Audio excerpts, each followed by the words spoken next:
ന്യൂനപക്ഷ ക്ഷേമ വകുപ്പ് മുഖ്യമന്ത്രി ഏറ്റെടുത്തതിൽ നന്ദിയും സന്തോഷവും അറിയിച്ച് KCBCയും കേരള കത്തോലിക്ക സഭാ നേതൃത്വവും. ന്യൂനപക്ഷ ക്ഷേമ വകുപ്പ് മുഖ്യമന്ത്രി ഏറ്റെടുക്കുന്നതോടെ അർഹമായ പ്രാതിനിധ്യം ക്രൈസ്തവർക്ക് ലഭിക്കുമെന്നാണ് പ്രതീക്ഷിക്കുന്നതെന്ന് സഭാ നേതൃത്വം വ്യക്തമാക്കി. രണ്ടാം പിണറായി സർക്കാരിലെ മന്ത്രിമാരുടെ വകുപ്പ് സംബന്ധിച്ച അന്തിമ ഗസറ്റ് വിജ്ഞാപനത്തിൽ നിർണായകമായ മാറ്റമാണ് ഉണ്ടായിരിക്കുന്നത്. മുൻപ് നിശ്ചയിച്ചതിൽ നിന്നും വ്യത്യസ്തമായി ന്യൂനപക്ഷ ക്ഷേമ വകുപ്പ് മുഖ്യമന്ത്രി പിണറായി വിജയൻ ഏറ്റെടുത്തു. കഴിഞ്ഞ ദിവസം പ്രഖ്യാപിച്ച മന്ത്രിസഭാ പട്ടികയിൽ വി അബ്ദുറഹ്മാനായിരുന്നു ന്യൂനപക്ഷ ക്ഷേമ വകുപ്പ് നൽകിയിരുന്നത്. ക്രൈസ്തവ സമൂഹത്തോടുള്ള കടുത്ത വിവേചനത്തെ തുടർന്ന് ന്യൂനപക്ഷ ക്ഷേമ വകുപ്പ് വലിയ വിവാദങ്ങൾക്ക് ഇടയായിരുന്നു. മാറി മാറി വരുന്ന മന്ത്രിസഭകളിൽ ന്യൂനപക്ഷ ക്ഷേമ വകുപ്പ് കൈകാര്യം ചെയ്തിരുന്നവരിൽ നിന്ന് കടുത്ത വിവേചനം നേരിട്ട പശ്ചാത്തലത്തിൽ പുതിയ മന്ത്രിസഭ സ്ഥാനമേൽക്കുമ്പോൾ ന്യൂനപക്ഷ ക്ഷേമ വകുപ്പ് മുഖ്യമന്ത്രി ഏറ്റെടുക്കണമെന്നും 80-20% കണക്കിൽ ന്യൂനപക്ഷ അനുവാദ വിതരണത്തിന് മാറ്റം വരണമെന്നാണ് KCBCയുടെ ആവശ്യമെന്ന് KCBC media commission chairman Mar Joseph Pamplany Shekinah ന്യൂസിനോട് പറഞ്ഞു. ന്യൂനപക്ഷ ക്ഷേമ വകുപ്പ് ബഹുമാനപ്പെട്ട മുഖ്യമന്ത്രി തന്നെ കൈകാര്യം ചെയ്യുന്നു എന്ന് അറിയിച്ചുകൊണ്ടുള്ള ഗവൺമെൻറ് ഉത്തരവ് പുറത്തു വന്നതിൽ KCBC പ്രത്യേകം നന്ദി സർക്കാരിനെ അറിയിക്കുകയാണ്. കാരണം ഈ ഒരു ആവശ്യം KCBC സർക്കാരിൻ്റെ മുൻപേ തന്നെ വച്ചിട്ടുള്ളതായിരുന്നു. ന്യൂനപക്ഷ വകുപ്പിൻ്റെ പ്രവർത്തനങ്ങൾ സുതാര്യമായിട്ടല്ല, നീതിപൂർവമായിട്ടല്ല നടക്കുന്നത് എന്നും ന്യൂനപക്ഷങ്ങൾക്കെല്ലാം നീതിപൂർവമായ ആനുകൂല്യ വിതരണങ്ങൾ സംഭവിക്കുന്നില്ല എന്നുമുള്ളത് ക്രൈസ്തവ ന്യൂനപക്ഷത്തിൻ്റെ വർഷങ്ങളായുള്ള പരാതിയായിരുന്നു. ഈ പരാതിക്ക് വളരെ കൃത്യമായ ഉചിതമായ ഒരു ഇടപെടൽ മുഖ്യമന്ത്രിയുടെ ഭാഗത്തു നിന്നുണ്ടായതിൽ ഞങ്ങൾക്കുള്ള സന്തോഷവും നന്ദിയും ബഹുമാനപ്പെട്ട മുഖ്യമന്ത്രിയെയും കേരള സർക്കാരിനെയും ഇതിനാൽ അറിയിക്കുകയാണ്. ന്യൂനപക്ഷ ക്ഷേമ വകുപ്പ് മുഖ്യമന്ത്രി തന്നെ ഏറ്റെടുത്തത് ഈ വകുപ്പിന്റെ പ്രാധാന്യം വെളിപ്പെടുത്തുന്നുവെന്നും മുഖ്യമന്ത്രിക്കും എല്ലാ മന്ത്രിമാർക്കും ആശംസകൾ നേരുന്നുവെന്ന് തൃശൂർ അതിരൂപതാധ്യക്ഷൻ മാർ ആൻഡ്രൂസ് താഴത്ത് പറഞ്ഞു.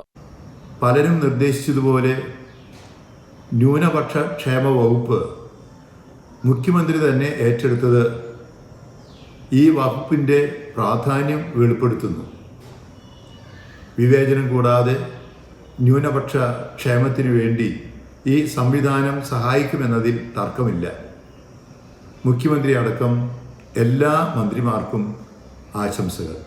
ന്യൂനപക്ഷ ക്ഷേമ വകുപ്പിന്റെ പ്രവർത്തനങ്ങളെക്കുറിച്ച് കഴിഞ്ഞ കാലങ്ങളിൽ വ്യാപകമായ പരാതി ഉയർന്നിരുന്നുവെന്നും ന്യൂനപക്ഷ ക്ഷേമ വകുപ്പിന്റെ ക്ഷേമ പദ്ധതികളും ആനുകൂല്യങ്ങളും മുഖ്യമന്ത്രിയുടെ നേതൃത്വത്തിൽ നീതിപരമായി തന്നെ നടപ്പിലാക്കുമെന്ന് പ്രതീക്ഷിക്കുന്നതായി KCBC justice piece and development commission ചെയർമാനും കാഞ്ഞിരപ്പള്ളി രൂപതാധ്യക്ഷനുമായ മാർ ജോസ് പുളിക്കൽ പറഞ്ഞു. ന്യൂനപക്ഷ വകുപ്പ് മുഖ്യമന്ത്രി തന്നെ ഏറ്റെടുത്ത് നടപ്പിലാക്കുന്നു എന്ന് കാണുന്നത് വളരെ ശുഭോദർക്കമാണ്. 80:20 പോലെയുള്ള അനുവാദങ്ങൾ തികച്ചും അടിസ്ഥാനരഹിതവും അനീതിപരവുമാണെന്നുള്ളതിൽ യാതൊരു സംശയവുമില്ല.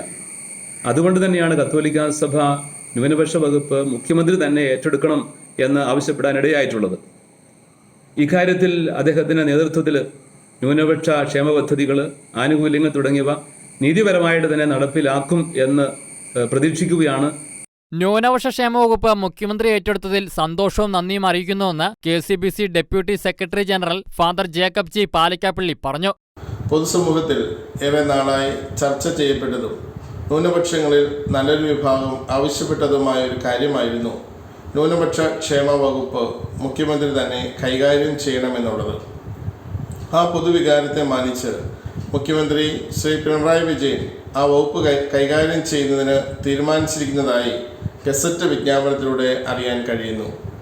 ഈ തീരുമാനത്തെ സ്വാഗതം ചെയ്യുകയും അദ്ദേഹത്തോടുള്ള നന്ദി പ്രത്യേകമായി അറിയിക്കുകയും ചെയ്യുന്നു.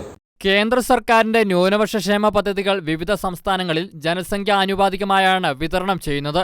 എന്നാൽ കേരളത്തിൽ 80% മുസ്ലിം ന്യൂനപക്ഷത്തിനും 20% മറ്റെല്ലാ ന്യൂനപക്ഷ വിഭാഗങ്ങൾക്കുമെന്ന അനുപാതമാണ് ആനുകൂല്യങ്ങൾ നൽകുന്നതിൽ പുലർത്തുന്നതെന്ന് വിവരാവകാശ രേഖകളിലൂടെ ബോധ്യമായിട്ടുണ്ട്. മുഖ്യമന്ത്രി ന്യൂനപക്ഷ ക്ഷേമ വകുപ്പ് ഏറ്റെടുത്തതിൽ വിവിധ ക്രൈസ്തവ സംഘടനകളും നേതാക്കളും വിവിധ രൂപതാധ്യക്ഷന്മാരും സമൂഹ മാധ്യമങ്ങളിലൂടെ സന്തോഷവും നന്ദിയും അറിയിച്ചിട്ടുണ്ട്. ഷെക്കേന ന്യൂസ്, കൊച്ചി, തിരുവനന്തപുരം.